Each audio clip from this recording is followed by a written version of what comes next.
On s'apprête à faire donc la toilette d'une personne. Et d'abord, on refait le lit. On va faire votre toilette, madame.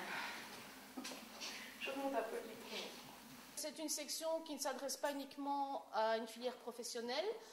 Peuvent venir dans cette section des gens qui ont fait un deuxième degré technique social, par exemple, et qui auraient vraiment envie d'aider les autres. Voilà, je crois que le motif premier pour venir dans une section comme celle-ci, c'est vraiment l'envie de vouloir aider. Motiver le patient qui n'a pas très envie de manger, même une tenir compagnie.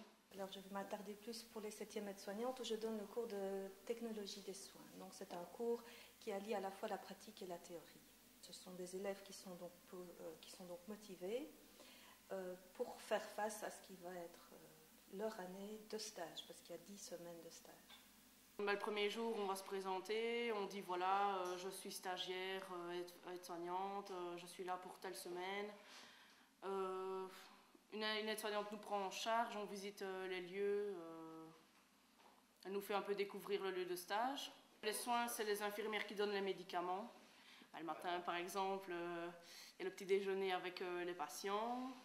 Donc ils s'installent, ils mangent, on fait la petite vaisselle. On doit bien observer les rougeurs, l'état de la personne. L'option s'articule autour de 3 axes. Un axe relationnel où les élèves vont apprendre vraiment à entrer en contact avec les patients. Un axe plus nutrition pour pouvoir aborder les notions théoriques de la nutrition, la mise en pratique par rapport au régime, etc. Et puis l'axe plus pratique alors et de tout ce qui est technologie des soins.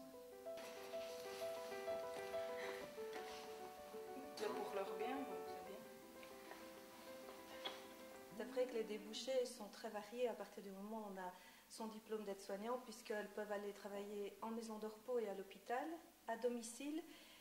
Les services d'aide à domicile ne donnent pas tous la possibilité aux aides-soignantes de travailler, mais par exemple, elles peuvent aller travailler dans des services de chirurgie, de médecine, psychiatrie, en revalidation. En fait, elles vont travailler là où elles ont pu aller faire leur stage.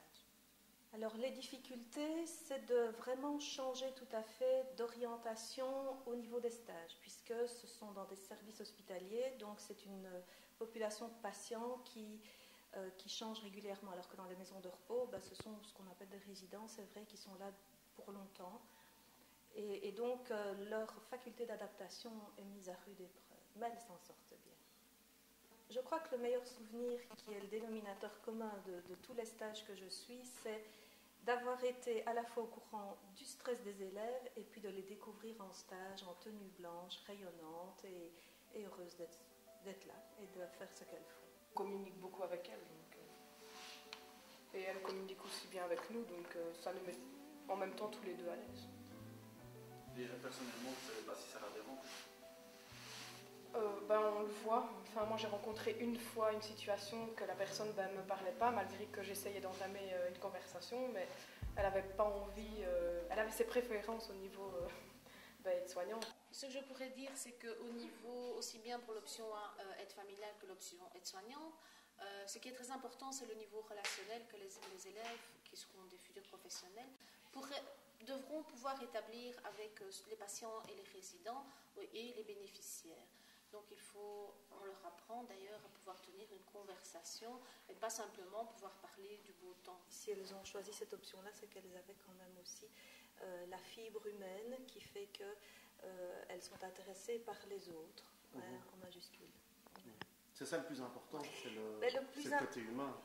C'est de pouvoir allier le côté humain avec le côté technique, parce que ma foi, appliquer une technique à partir du moment où on la connaît, ça pourrait ne pas être très compliqué en soi, ça devient compliqué à partir du moment où on doit l'adapter à des personnes qui sont chacune uniques.